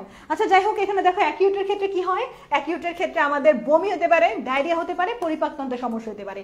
আর ক্রনিকের ক্ষেত্রে একদম পায়ের তালুতে বিভিন্ন জায়গায় গ্যাংগ্রেন, ক্ষত, দাগ হয়ে যেতে পারে, মানে ডিপ ফিলিংস যেটাকে বলে, বুঝছো। ক্রনিক যেটা সেটা হচ্ছে ডিপ ফিলিংস, একদম তীব্র তীব্র যেটা, এটা হচ্ছে ক্রনিক। ক্রনিকের ক্ষেত্রে ব্ল্যাকফুট ডিজিজ হয়। কার ক্ষেত্রে ব্ল্যাকফুট ডিজিজ হয় বলো তো বাচ্চারা। ক্রনিকের ক্ষেত্রে ব্ল্যাকফুট ডিজিজ হয়, ক্রনিকের ক্ষেত্রে ব্ল্যাকফুট ডিজিজ হয়। আচ্ছা আন্টিরা আছে সামনে, আল্লাহ। এরপর দেখো যাদের আপেক্ষিক গুরুত্ব একের চেয়ে বেশি তারা হচ্ছে ভারী ধাতু, অর্থাৎ যাদের আগু একের চাইতে বেশি তারা হচ্ছে ভারী ধাতু। পানির আপেক্ষিক গুরুত্ব কত বাচ্চারা, দ্রুত বলো। পানির আপেক্ষিক গুরুত্ব কত, পানির আপেক্ষিক গুরুত্ব কত, তাড়াতাড়ি বলো তো। পানির আপেক্ষিক গুরুত্ব কত। কেমিস্ট্রি মানেই হচ্ছে রসায়ন, রসায়ন মানেই যত ভালোবাসা, যত কিছু। এবার দেখো আমাদের তৃণভোজী, তৃণভোজী মানে হার্বিভোরাস, তাই না? এটা বোটানিতে পড়েছো তোমরা, জুলজিতে পড়েছো। হার্বিভোরাস গরু, ছাগল, হরিণ, ভেড়া, ফড়িং, এগুলো সব হচ্ছে হার্বিভোরাস। মাংসাশী, মাংসাশী কারা? মাংসাশী হচ্ছে কার্নিভোরাস। কার্নিভোরাসের মধ্যে বাঘ, সিংহ, ভাল্লুক। বাঘ, সিংহ, ভাল্লুক হচ্ছে মাংসাশী। তিনটা মনে রাখার জন্য আমরা মনে রাখবো ভালোবাসি। আমরা কি মনে রাখবো বাচ্চারা বলো তো? বাঘ, সিংহ, ভালুক, এই তিনটা মনে রাখবো, এরা মাংসাশী। এদের মনে রাখার জন্য আমরা মনে রাখবো ভালোবাসি। দেখো ভালো দিয়ে হচ্ছে ভাল্লুক, বা দিয়ে বাঘ, সি দিয়ে সিংহ। ভালোবাসি দিয়ে মাংসাশীর এক্সাম্পল মনে রাখা যায়। ভালোবাসি দিয়ে কি মনে রাখা যায়? ভালোবাসি দিয়ে মাংসাশীর এক্সাম্পল মনে রাখা যায়। তাহলে মাংসাশীর এক্সাম্পল হচ্ছে ভালোবাসি। ওকে, এরপর দেখো আমাদের সর্বভুক। সর্বভুক মানে অমনিভোরাস, সবকিছু খায়। সর্বভুক কি খায়? অমনিভোরাস, সবকিছুই খায়। মানুষ, হায়না, ভাল্লুক, বাজ পাখি, এরা সবকিছু খায়, এরা হচ্ছে সর্বভুক। এটা মনে রাখবো, বাজানের মতো ভালো মানুষ হয় না। ধর তোমার বাজান অনেক ভালো মানুষ না, বাবা অনেক ভালো মানুষ না, তুমি বলো কি যে বাজানের মতো ভালো মানুষ হয় না। বাজানের মতো ভালো মানুষ হয় না, বাজান দিয়ে হচ্ছে বাজ পাখি। বাজানের মতো ভালো মানুষ হয় না, বাজানের মতো ভালো মানুষ, ভালো দিয়ে হচ্ছে ভাল্লুক, মানুষ দিয়ে হচ্ছে মানুষ, হয় না দিয়ে হচ্ছে হায়না। তাহলে আমাদের সর্বভুকের এক্সাম্পল হচ্ছে বাজানের মতো ভালো মানুষ হয় না, বাজানের মতো ভালো মানুষ হয় না। সর্বভুকের এক্সাম্পল বাজানের মতো ভালো মানুষ হয় না, ঠিক আছে? তাহলে এগুলো আমরা পড়েছি। এবার আসো আমাদের এখানে কিছু একটা লাইন দেখো। গ্রাম এলাকার বায়ুতে আর্সেনিকের পরিমাণ কত? 1 থেকে 4 ন্যানোগ্রাম পার মিটার কিউব। এর কম, কিন্তু শহর এলাকায় এটা বেড়ে যায় 200। তারপরে শিল্প এলাকায় কত? 1000। এবং পানিতে কত? দেখো খেয়াল করে, পানিরটাতে মাইক্রো, পানিরটাতে মাইক্রো, বাকি সব এনজি, বাকি সব এনজি, পানিরটাই শুধু মাইক্রোগ্রাম। এটাই মার্ক করো। মার্ক করার পরে লেখো গ্রামের পানি শহরের শিল্প। গ্রামের পানি শহরের শিল্প, গ্রামের পানি শহরের শিল্প। গ্রামের পানিতে হচ্ছে ন্যানোগ্রাম, 1 ন্যানোগ্রাম। পানি দিয়ে হচ্ছে 10, এটা কিন্তু মাইক্রোগ্রাম নট ন্যানোগ্রাম। শহরে দিয়ে 200 ন্যানোগ্রাম। আর শিল্প দিয়ে 1000 দিয়ে ন্যানোগ্রাম। তাহলে একটু খেয়াল করবো আমরা যে পানিতে কিন্তু নট মাইক্রো, পানিতে কিন্তু নট ন্যানো, মাইক্রো, মাইক্রো। এটা ভালো করে মার্ক করো। এটা দিয়ে সত্য মিথ্যা কোশ্চেন দিয়ে তোমাকে আটকায় দিবে। নিচের কোনটা সত্য বা নিচের কোনটা মিথ্যা 4টা লাইন দিবে, এই পানিরটাতে মাইক্রো জায়গায় ন্যানো দিয়ে দিবে, তারপর কোশ্চেন কিন্তু ধরতে পারবো না। তাই এটা মার্ক করো ভালো করে বাচ্চারা, এটা ভালো করে মার্ক করো। এবার আসো আর্সেনিকের দূষণ। আর্সেনিকের দূষণের ফলে কি হতে পারে? ব্ল্যাকফুট ডিজিজ হতে পারে, হাত পায়ে কালো কালো ছোপ ছোপ দাগ পড়তে পারে। এটার জন্য লিপিড সঞ্চয় হতে পারে লিভারে, ফ্যাটি লিভার হতে পারে। তারপর আর্সেনিকের ক্রনিক বিষক্রিয়ায় হচ্ছে গর্ভবতী মায়ের ভ্রূণ নষ্ট হয়ে যেতে পারে, মানে অনেক সমস্যা হতে পারে। এটা একটু একবার পরে আইকিউ নষ্ট হতে পারে, ক্যান্সার হতে পারে, স্কিন ক্যান্সার, বিভিন্ন ধরনের ক্যান্সার হতে পারে। আচ্ছা এরপরে আমরা চলে যাচ্ছি নিচের দিকে ক্রোমিয়াম সম্পর্কে জানতে। দেখো ক্রোমিয়ামের বিষক্রিয়া কি হয়, এটা অনেক ইম্পর্টেন্ট। ক্রোমিয়াম কি করে? পরিপাকতন্ত্র, শ্বাসতন্ত্র, প্রজননতন্ত্র, রোগ প্রতিরোধ ক্ষমতা, এগুলো সব নষ্ট করে দেয়। দেখো ক্রোমিয়াম পরিপাকতন্ত্র, প্রজননতন্ত্র, শ্বাসতন্ত্র, প্রতিরোধ সিস্টেম সবকিছু নষ্ট করে দেয়। তো এটা আমরা মনে রাখবো পরশ কথাটা দিয়ে। পরশ, প দিয়ে পরিপাকতন্ত্র, প দিয়ে প্রজননতন্ত্র, স দিয়ে শ্বাসতন্ত্র, রগ দিয়ে রোগ প্রতিরোধ ক্ষমতা নষ্ট করে দেয়। তাহলে পরশ, ক্রোমিয়ামের পরশ। ক্রোমিয়াম কি করে? ক্রোমিয়ামের পরশ দিয়ে মনে রাখবা 3টা। এখান থেকে দেখো আমরা দেখেছি যে আর্সেনিকের 3+ অবস্থা বেশি তীব্র, আর ক্রোমিয়ামের 6+ অবস্থা বেশি তীব্র। আর্সেনিকের 2টা অবস্থা আমরা দেখছি, মিথাইলেশন প্রক্রিয়া, 5 থেকে 3-এর দিকে যায় কোন প্রক্রিয়ায়? আর্সেনিকের মিথাইলেশন প্রক্রিয়া, মিথাইলেশন। আর ক্রোমিয়ামেরও 2টা আছে, একটা হচ্ছে ক্রোমিয়াম 3 আর একটা হচ্ছে ক্রোমিয়াম 6। এর মধ্যে তীব্র কারা? আর্সেনিকের ক্ষেত্রে 3 বেশি তীব্র, আর ক্রোমিয়ামের ক্ষেত্রে 6 বেশি তীব্র। আর্সেনিকের ক্ষেত্রে 3 বেশি তীব্র, ক্রোমিয়ামের ক্ষেত্রে 6 বেশি তীব্র, এটা ভালো করে মনে রেখো। এখানে দাগানো বাকি লাইনগুলো একবার একটু দেখবা। এখান থেকে আমরা কিছু পড়াবো না, চলে যাচ্ছি নিচের দিকে। এরপর দেখো আমাদের লেডের ক্ষেত্রে কি হয়। লেডের ক্ষেত্রে দাঁতের মাড়ি নীলাভ হয়ে যায়, অনেক সময় দেখবা দাঁতের মাড়ি ব্যথায় নীল হয়ে গেছে। লেডের বিষক্রিয়াতে দাঁতের মাড়ি নীলাভ হয়ে যায়। ক্রোমিয়ামের মতো লেড হিমোগ্লোবিনের ভাঙন করে এবং তোমার হচ্ছে রক্তশূন্যতা দেখা দেয়।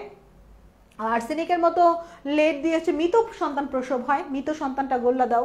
বিষক্রিয়ার কারণে হচ্ছে মস্তিষ্কের আইকিউ হ্রাস পায়, শিশুদের মস্তিষ্কের বৃদ্ধি ব্যাহত হয়। খেয়াল করে দেখো, মাড়ি নীলাভ হয় ম, রক্তশূন্যতা র, মৃত সন্তান প্রসব ম, মস্তিষ্কের স্বাভাবিক বৃদ্ধি ব্যাহত ম, মনে রাখবা মর, লেড খায়া মর। ম দিয়ে হচ্ছে মাড়ি নীলাভ হয়, ম দিয়ে মৃত সন্তান প্রসব হয়, ম দিয়ে মস্তিষ্কের বৃদ্ধি ব্যাহত হয়, র দিয়ে রক্ত শূন্যতা। লেড খায়া মর মনে রাখবা। লেডের বিষক্রিয়া কি দিয়ে মনে রাখবা? লেডের বিষক্রিয়া মনে রাখবা মর কথাটা দিয়ে। লেডের বিষক্রিয়া আমরা মর কথাটা দিয়ে মনে রাখতে পারি। তো এখান থেকে আর কিছু না, আমরা এগুলো একটু একবার দেখে নিব। এটাই বা আউচাউস রোগ হয়, তোমার হচ্ছে হাড্ডি ক্ষয় হয়ে যায় আর কি, এটাই বুঝছো? ইটাই বা আউচাউস রোগ হয়, অস্থির কাঠামো ক্ষতিগ্রস্ত হয়। দেখো ইটাই বা আউচাউস রোগ হয় কেন? লেডের বিষক্রিয়াতে। তো এগুলো আমরা দেখেছি, এখান থেকে আর কিছু না। এবার আসো কিছু কথাবার্তা পড়বো। ক্যাডমিয়ামের বিষক্রিয়াতে কি হয়? ক্যাডমিয়ামের বিষক্রিয়া ক দিয়ে, ক্যাডমিয়াম লিখতে ক লাগে, ক দিয়ে কঙ্কালতন্ত্রের রোগ অর্থাৎ ইটাই বা আউচাউস রোগ, হাড্ডিতে সমস্যা হয়। ক দিয়ে কিডনির কার্যক্ষমতা নষ্ট হয়, কিডনিতে পাথর হয়। ক দিয়ে ক্যান্সার হয়, ক দিয়ে কার্বনিক অ্যানজাইমের অস্বাভাবিকতা হয়, ক দিয়ে ক্যালসিয়াম মূত্রের মাধ্যমে বেশি বেশি বের হয়ে যায়, ক দিয়ে কপার, আয়রন, জিঙ্ক এগুলো শরীর হতে প্রতিস্থাপন হয়। মানে আমরা ক দিয়ে মনে রাখতে পারি। ক্রোমিয়ামের বিষয়কেও ক দিয়ে মনে রাখা যায়, ক্রোমিয়াম লিখতেও ক লাগে। ক্যান্সার হয়, কিডনি রিনাল টিউবুলের ক্ষতি হয়, ক্রনিক আলসার হয়। তাহলে এই ব্যাপারগুলো একটু একবার দেখবো আমরা। এই বিষক্রিয়াগুলো অনেক ইম্পর্টেন্ট ছিল, এটা থেকে মেডিকেল ভর্তি পরীক্ষায় কোশ্চেন আসতে পারে। এখানে আমি একটা ছক দিয়ে দিছি, এই ছকটা খুব ভালো করে পড়ো। দেখো আর্সেনিকের বিষক্রিয়াতে কি কি হয়, সীসাতে কি কি হয়। সীসা মানে লেড। এই নোটটা ভালো করে করবা, সবাই একটা স্ক্রিনশট নাও তো, সবাই স্ক্রিনশট নাও। এই নোটটা আজকে রাতে সবাই করে মেডিকেল আর ড্রিম গ্রুপে পোস্ট করবা। এই নোটটা খুব ভালো করে ফেলতে হবে। আমাদের প্রভাব, শ্বসনতন্ত্রে কি কি প্রভাব হতে পারে, রক্তশূন্যতা, কিডনি ক্যান্সার, বিশেষ রোগ কি কি হতে পারে। আর্সেনিকের কারণে বিশেষ রোগের নাম হচ্ছে ব্ল্যাক ফুট ডিজিজ।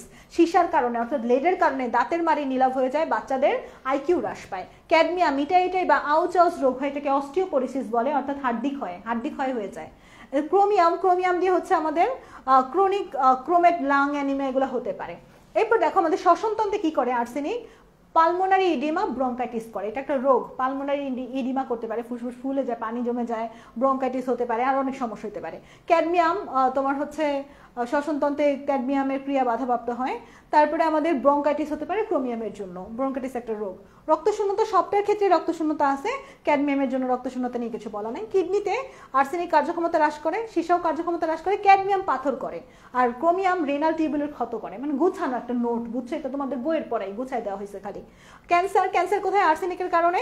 আর্সেনিকের কারণে আমরা বলছিলাম ক্লাসে ক্যান্সার হয়, মনে আছে? KLUS class. কে দিয়ে কিডনি, এল দিয়ে হচ্ছে লিভার, এল দিয়ে লাংস, ইউ দিয়ে ইউরিনারি ব্লাডার অর্থাৎ মূত্রথলি, এইচ দিয়ে স্কিন। এটাতে ক্যান্সার হয়, ক্লাসে ক্যান্সার হয়। আর সীসা দিয়ে ক্যান্সার নিয়ে কিছু বলা নাই। ক্যাডমিয়াম দিয়ে প্রোস্টেট গ্রন্থি আর ফুসফুসে ক্যান্সার হতে পারে, আর ক্রোমিয়ামে ফুসফুসে ক্যান্সার হয়। তাহলে আমরা এখানে কিন্তু সবগুলো পড়া একসাথে করে ফেলতে পারছি। সবাই স্ক্রিনশট নিছো? যারা স্ক্রিনশট নিছো আমাকে একটু বলো তো, যারা স্ক্রিনশট নিছো আমাকে একটু জানাও। জাপন নেওয়া ডান, স্ক্রিনশট নেওয়া ডান, এটা আমাদের দরকার। ওই ছকটা খুব ভালো করে পড়ে ফেলো, হ্যাঁ? ওইটা পড়লে আমাদের অনেকগুলো পড়া ক্লিয়ার হয়ে যাবে। এবার আমরা একটা ইম্পর্টেন্ট টপিক পড়বো। দেখো তোমাদের কেমিস্ট্রি ফার্স্ট পেপার বইয়ে এরকম একটা ছক আছে না? কেমিস্ট্রি ফার্স্ট পেপার বইয়ের এই ছকটা মনে আছে না সবার? এই ছকটা বন্ডিং নন বন্ডিং এর একটা ছক। বন্ডিং হয় কার কার ক্ষেত্রে? ধাতব বন্ধনে ধাতু প্লাস ধাতু, এটা হচ্ছে বন্ডিং। বন্ডিং এর বেলায় ধাতুর ক্ষেত্রে ধাতুর সাথে ধাতু হয় ধাতব বন্ধনে, আর ধাতু প্লাস অধাতু এটা হচ্ছে আয়নিক বন্ধন। অধাতু প্লাস অধাতু এটা হচ্ছে সমযোজী বন্ধন। এটা সবাই বন্ডিং, কিন্তু আমাদের কাজ আজকে নন বন্ডিং নিয়ে। আমাদের কাজটা আজকে কি নিয়ে বলো তো বাচ্চারা? নন বন্ডিং নিয়ে। তোমরা বন্ডিং বুঝো কিন্তু নন বন্ডিং বুঝো না। কারা কারা বন্ডিং বুঝো কিন্তু নন বন্ডিং বুঝো না জানাও তো আমাকে। যে আপু বন্ডিং বুঝি কিন্তু নন বন্ডিং বুঝি না। বন্ডিং তো আমরা দেখলাম যে ধাতুর সাথে ধাতু ধাতব বন্ধন, ধাতুর সাথে অধাতু আয়নিক বন্ধন, অধাতুর সাথে অধাতু এটা হচ্ছে সমযোজী বন্ধন, তাই না? শেয়ারিং, অধাতু, আদান প্রদান, আয়নিক, ধাতব বন্ধন, এগুলো জানি, ইলেকট্রন। কিন্তু নন বন্ডিং এর ব্যাপারটা খেয়াল করো। নন বন্ডিং এর বেলায় আয়ন ডাইপোল আকর্ষণ, হাইড্রোজেন বন্ধন, ডাইপোল ডাইপোল, আয়ন আবিষ্ট ডাইপোল, ডাইপোল আবিষ্ট ডাইপোল, লন্ডন বল, কেমন কেমন যেন লাগে না? বুঝতেছি না এই টাইপের মতো।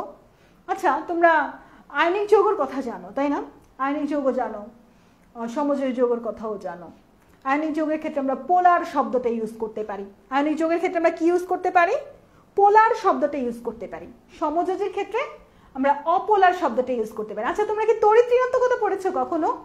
এইটুকু আমি দেখাইলাম, এরপর আমরা চলে যাচ্ছি সেকেন্ড পেপারে, এটা ফার্স্ট পেপারে বই। তোমরা কি তড়িৎ ঋণাত্মকতা পড়েছো? তড়িৎ ঋণাত্মকতার মান কার কার মনে আছে? CHI, এই CHI হচ্ছে কার্বন, সালফার, আয়োডিন, এদের তড়িৎ ঋণাত্মকতার মান হচ্ছে 2.5। এদের তড়িৎ ঋণাত্মকতার মান কত বলো তো? এদের তড়িৎ ঋণাত্মকতার মান হচ্ছে 2.5। এরপর আমাদের অক্সিজেন হচ্ছে 3.5, আর ফ্লোরিন হচ্ছে 4।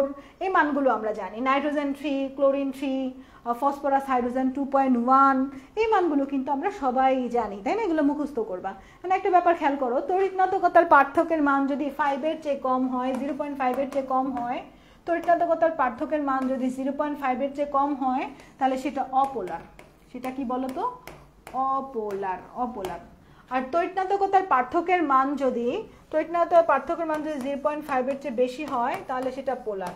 তড়িৎ ঋণাত্মকতার পার্থক্যের মান যদি 0.5 এর চেয়ে বেশি হয়, তাহলে সেটা পোলার। হ্যাঁ, 4 শেষ হয়ে যাচ্ছে। আচ্ছা, তড়িৎ ঋণাত্মকতার পার্থক্যের মান যদি আমাদের 0.5 এর চেয়ে বেশি হয়, তাহলে সেটা হচ্ছে পোলার হয়। আচ্ছা, এবার একটু খেয়াল করো, যেখানেই পোলার সেখানেই ডাইপোল। আমার সাথে সাথে কথাগুলো বল, অনেক ইম্পর্টেন্ট একটা টপিক পড়াবো, এই জন্য আস্তে আস্তে পড়াচ্ছি। যেখানেই পোলার সেখানেই কি? যেখানেই পোলার সেখানেই কি? সেখানেই ডাইপোল। আর যেখানে অপোলার সেখানেই আবিষ্ট ডাইপোল। শুভঙ্কর কি বলছো? আপু, আপনি ক্লাস না শেষ করলে আমার ব্রেকআপ কনফার্ম। আচ্ছা, হয়ে যাক ব্রেকআপ, একটা গেলে আরেকটা আসবে। জীবনে কারো ব্রেকআপ হয়ে গেলে সেটা নিয়ে মন খারাপ করবে না। ছেলে মানুষ তো একদমই করবে না মন খারাপ। একটা গেলে আর চলে গেছো তাতে কি, নতুন একটা পেয়েছি, তোমার যে অনেক সুন্দরী, কথা বলে দিবা, বুঝছো? এবার আসো আমাদের পোলার হলে ডাইপোল আর অপোলার হলে আবিষ্ট ডাইপোল। এই কথাটা মনে রাখবো। পোলার আয়নিক যৌগের ক্ষেত্রে, তাহলে আয়নিক যৌগের ক্ষেত্রে আমরা ডাইপোল শব্দটা ইউজ করতে পারি। আর অপোলার হচ্ছে তোমার আবিষ্ট ডাইপোল কথাটা ইউজ করতে পারি। বাস এইটুকু মাথায় রাখো, এরপর আমি কথাগুলো শুরু করব। আসলে এইটুকু ক্লিয়ার না সবার? এইটুকু কিন্তু ক্লিয়ার সবার? ওকে, ঠিক আছে। এই যে আমাদের দেখতে পাচ্ছি আমরা 0.5 এর চেয়ে যদি মানটা কম হয়, তাহলে সেটা হচ্ছে অপোলার। 0.5 এর চেয়ে বেশি হলে পোলার, তড়িৎ ঋণাত্মকতার পার্থক্যের মান। এবার আসে এই জায়গাতে কি বলছে? Ion dipole. তার মানে একটা আয়ন আছে, আয়ন ডাইপোল। ডাইপোল মানে যৌগটা কিরকম, পোলার না অপোলার? বাচ্চারা, ডাইপোল মানে যৌগটা কিরকম, পোলার না অপোলার? ডাইপোল মানে যৌগটা হচ্ছে পোলার। তাহলে আয়ন হচ্ছে আমরা এখানে দেখতে পাচ্ছি, হয় সোডিয়াম আয়ন হতে পারে, নাহলে লিথিয়াম আয়ন হতে পারে, বা আয়রন আয়ন হতে পারে। যে কোনো একটা আয়ন হবে, আর তার সাথে একটা পোলার যৌগ থাকবে। পোলার বলতে পানিও হতে পারে। পানি লিখতে প লাগে, পানি কিন্তু পোলার লিখতেও প লাগে, পানি লিখতেও প লাগে, অর্থাৎ প ফর প। ঠিক আছে, তাহলে পানি পোলার। আচ্ছা, এরপর আমরা দেখতে পাচ্ছি আমাদের হাইড্রোজেন বল। হাইড্রোজেন বল কিভাবে হয় একটু খেয়াল করো। আমাদের কিছু যৌগ আমরা দেখতে পাই, যেই যৌগগুলোর মধ্যে আমাদের ফ্লোরিন আছে, অথবা অক্সিজেন আছে, বা নাইট্রোজেন আছে, সাথে একটা হাইড্রোজেন আছে। আমি একটা যৌগ নিই, ধরো সাপোজ CH3NH2। এর ভিতরে কি দেখো তো, আমাদের ফ্লোরিন, অক্সিজেন, নাইট্রোজেন, এই তিনটার মধ্যে কোনো একটা আছে? ফ্লোরিন, অক্সিজেন, নাইট্রোজেন, অর্থাৎ FON, FON, এই তিনটার মধ্যে কোনো একটা মৌল আছে? হ্যাঁ আছে, নাইট্রোজেন আছে। এবং এই তিনটার একটা থাকতে হবে, সাথে হাইড্রোজেন থাকতে হবে। দেখো তো, হাইড্রোজেন আছে, হাইড্রোজেনও আছে। এই তিনটার একটা আছে, সাথে হাইড্রোজেনও আছে। এবং এর সাথে যদি পানি যুক্ত হয়, তাহলে সেটাকে আমরা বলবো হাইড্রোজেন বন্ধন। সেটাকে আমরা কি বলবো? হাইড্রোজেন বন্ধন। তাহলে এই জায়গাতে কি হয় দেখো তো, এই যৌগটার মধ্যে আমরা দেখতে পাচ্ছি নাইট্রোজেন আছে, হাইড্রোজেনও আছে। তাহলে হাইড্রোজেন আছে, এখানেও হাইড্রোজেন আছে, আবার পানির এখানেও হাইড্রোজেন আছে। তাহলে হাইড্রোজেন এখানে আমাদের কি বন্ধন তৈরি হতে পারে? হাইড্রোজেন বন্ধন তৈরি হতে পারে। আবার দেখো HF এর মধ্যে ফ্লোরিনও আছে, ওই যে FON, এই তিনটার মধ্যে একটা ফ্লোরিনও আছে, আবার হাইড্রোজেনও আছে। তাহলে এটা পানির সাথে যুক্ত হয়ে কি হতে পারে?